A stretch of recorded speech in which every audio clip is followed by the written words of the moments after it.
মদ খাইলে 80 বেত, এই আইন বাংলাদেশে চালু হোক, আমরা চাই কি চাই না? চাই সবাই। এজন্যই তো ইসলাম ভাল লাগে না। ইসলামকে ভাল লাগে না, ইসলামকে আউট করে রাখতে পারলেই তো এরকম বড় বড় বোতল খাওয়া যায়। একেবারে সহজ, পানির মতো সহজ, হিসাব একেবারে সহজ। ওমরে ফারুক রাদিয়াল্লাহু তাআলা আনহুর ছেলে ভুল করে মদ পান করে ফেলেছিলেন। আব্দুর রহমান, ঘটনা ঘটেছে মিশরে। মিশরের গভর্নর তখন আমর ইবনুল আস রাদিয়াল্লাহু তাআলা আনহু। আব্দুর রহমানের ভাই যে গভর্নরকে বলল, গভর্নর যদি একটু দয়া করেন, খলিফার ছেলে আমার ভাই আব্দুর রহমান মদ্যপ অবস্থায় ধরা পড়েছে, জনসম্মুখে যদি আপনি বেত্রাঘাত করেন আমাদের প্রেস্টিজ থাকে না, যদি 80 বেত আপনি মারেন আমার কোনো কথা নাই, কিন্তু ঘরের ভেতরে মারেন। আব্দুর রহমানের ভাইয়ের সুপারিশ শুনে সাইয়েদনা আমর ইবনুল আস রাদিয়াল্লাহু তাআলা আনহু রাজি হয়ে গেলেন। ঘরের ভেতরে লোকচক্ষুর আড়ালে 80 বেত তিনি মানলেন। কিন্তু ঘটনাক্রমে এই কথা লুকিয়ে লুকিয়ে ঘরের ভেতরে 80 বেত মারার কথা সাইয়েদনা ওমর ফারুক মদিনা থেকে জানতে পারলেন। মদিনা থেকে তিনি ফরমান জারি করলেন, এই বিচার যেমনটি আমর ইবনুল আস আদায় করেছে এটা প্রকৃতপক্ষে আদায় হয় নাই। আসো সবাই মদিনায় আসো, আমর ইবনুল আস মদিনায় আসো, আব্দুর রহমানও আসো, সবাই আসো, জনসম্মুখে এই বিচার কার্যকর করতে হবে। সাইয়েদনা ওমর ফারুক মসজিদে নববীর পিলারের মধ্যে নিজের ছেলেকে বাঁধলেন, আবার জনসম্মুখে 80টা বেত তার গায়ের মধ্যে মারলেন। মাজমুয়ে ফাতাওয়া ইবনে তাইমিয়া রাহিমাহুল্লাহ উনি এটা নকল করেছেন। এটা সবচেয়ে বিশুদ্ধ মত, আরো অনেক মত আছে। মারা গেছে কবরের উপর, ওগুলো বাদই দিলাম। কেমন খলিফা ছিলেন, কেমন খলিফা! পশ্চিমারা তোমরা জাস্টিস আমাদেরকে শেখাও, ইনসাফ কারে বলে সুশাসন আমাদেরকে তোমরা শিখাও। ওমরে ফারুক রাদিয়াল্লাহু তাআলা আনহু ওই বিচারকে তিনি ধর্তব্য মনে করেন নাই। মদিনাতে এনে আবার জনসম্মুখে আবার 80 বেত মেরেছেন। মিশরে ওমরে ফারুক রাদিয়াল্লাহু তাআলা আনহু আমর ইবনুল আসকে গভর্নর করে পাঠালেন। সেখানে আমর ইবনুল আসের ছেলে একটা প্রতিযোগিতায় রানার আপ হয়েছে। এক মিশরি সেখানে চ্যাম্পিয়ন হয়েছে। রানার আপ বুঝতে পেরেছেন তো? রানার আপ সেকেন্ড হয়েছে, এক মিশরি হয়েছে চ্যাম্পিয়ন প্রথম। কিন্তু গভর্নরের ছেলে ও জিততে পারে নাই, ও রাগে ওই মিশরির গায়ের মধ্যে কয়েকটা লাঠি দিয়ে বাড়ি মেরেছে। মিশরি যে মদিনাতে ওমরে ফারুকের কাছে বিচার দিলেন, আপনার গভর্নরের ছেলে অন্যায়ভাবে আমার গায়ে হাত তুলেছে। সাইয়েদনা ওমরে ফারুক আবার ফরমান জারি করলেন, আসো মদিনাতে আসো। মিশরীকে ডাকলেন। ওই মিশরের গভর্নর আমর ইবনুল আস রাদিয়াল্লাহু তাআলা আনহুকে ডাকলেন, তার ছেলেকেও ডাকলেন, সবাই বসে রইল। আমর ইবনুল আস রাদিয়াল্লাহু তাআলা আনহু মাথা নিচু করে বসে আছেন, লজ্জায় কাচুমাচু। হায় হায়, আজকে আমার ছেলের কারণে আমিরুল মুমিনিন খলিফাতুল মুসলিমিন ওমরে ফারুকের কাছে আমি জনসম্মুখে লজ্জিত হচ্ছি। সাইয়েদনা ওমরে ফারুক বললেন, এই নাও লাঠি, গভর্নরের ছেলে তোমার মাথার মধ্যে যতগুলো বাড়ি মেরেছে আজকে জনসম্মুখে তুমি অতগুলা বাড়ি মারো। মিশরি বলে, থাক, আপনি যে ডেকে আনছেন সবার সামনে এটা বলছেন, এতেই আমি খুশি। আল্লাহু আকবার! আপনার মহানুভবতা দেখে আমি খুশি, আর অপমানের দরকার নাই।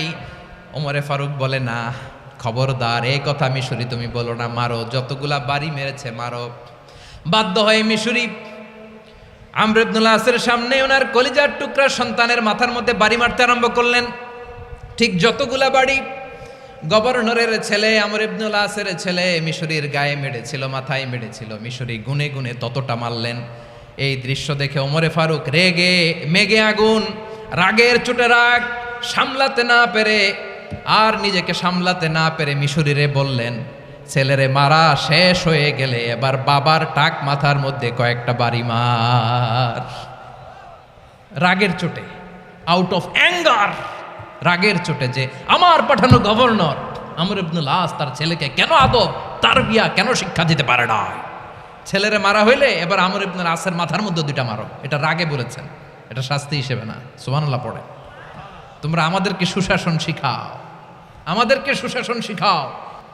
এমন কঠোর এমন বীর সেনানী ছিলেন, সাইয়েদনা ওমরে ফারুক যদি রাস্তার এই মাথা দিয়ে হাঁটা শুরু করতেন, শয়তান ওমরে ফারুককে দেখলে ওই রাস্তা রেখে দিয়ে অন্য রাস্তা দিয়ে হাঁটতো। সুবহানাল্লাহ।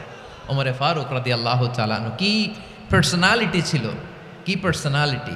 আমাদের এলাকায় ছোট বাচ্চারা রাতে ভাত খেতে চায় না, আমার মেয়েটাও খেতে চায় না, এই এটা দিব ওইটা দিব, আজকে মাহফিলে আসার সময় বলে দিছে লিস্ট করে এটা এটা আনতে হবে। তো ছোট্ট বাচ্চাদের অনেক বায়না থাকে, ওরা রাতে খেতে চায় না। তো মায়েরা বিভিন্ন ভয় দেখায়, এই বাঘ আসবে বাঘ আসবে খাও, এই ভূত আসবে ভূত আসবে খাও, ভূত আসবে বাঘ আসবে খাও খাও খাও তাড়াতাড়ি খাও। তো বাচ্চারা এগুলো শুনে ভয়ে খেতে শুরু করে। মদিনার জমিনেও একই ঘটনা ঘটতো, মদিনার ছোট্ট ছোট্ট সোনামণিরা খেতে চাইতো না। তো মায়েরা বলতো হা হুয়া ইয়াতি উমর, হা হুয়া ইয়াতি উমর, ওই যে ওমর আসতেছে ওমর। ওমরে ফারুকের কথা শুনলে বাচ্চারা একেবারে ঠান্ডা। সুবহানাল্লাহ পড়বেন না?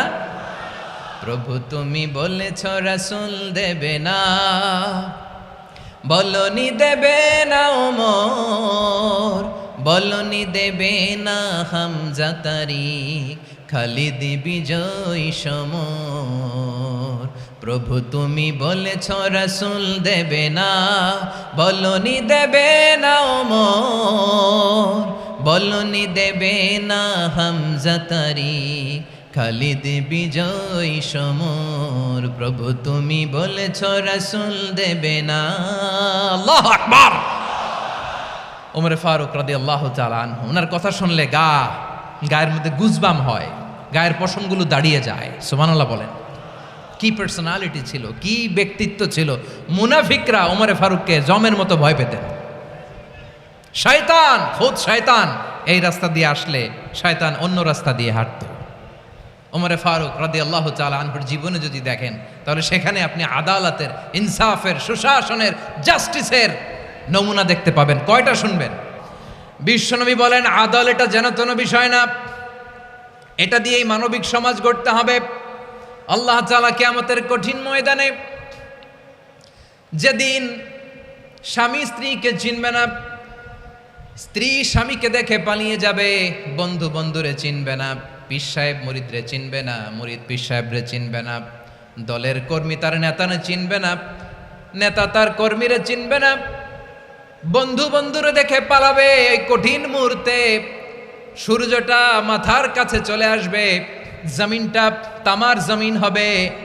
আজকের জমিনের মতো নয়, মানুষ ঘর্মাক্ত, ক্লান্ত, শ্রান্ত মাথার মগজগুলো কানের ছিদ্র আর নাকের ছিদ্র দিয়ে বেয়ে বেয়ে পড়বে। বিশ্বনবী ফরমান কিয়ামতের ওই কঠিন ময়দানে 7 শ্রেণীর ব্যক্তিকে রব্বুল আলামিন তার আরশের নিচে ছায়া দিবেন। তার মধ্যে প্রথম শ্রেণীর ব্যক্তি হলো ইমামুন আদিল। ইমামুন আদিল, ন্যায়পরায়ণ শাসক, যে ইনসাফের সাথে বিচার করে, যে জাস্টিস সমাজে সার্ভ করে, যে সুশাসন নিশ্চিত করে, ওই ইমামুন আদিল। আদিল শব্দটা বুঝছেন না? ইন্নাল্লাহা ইয়া'মুরু বিল আদল, পাইছেন? আদিল। 7 শ্রেণীর ব্যক্তিকে আল্লাহ তাআলা সুশীতল আরশের নিচে ছায়া দিবেন, যেদিন তার দেয়া ছায়া ছাড়া কোনো ছায়া থাকবে না। এর প্রথম হচ্ছে ইমামুন আদিল, ন্যায়পরায়ণ শাসক। চিল্লায় বলেন সুবহানাল্লাহ।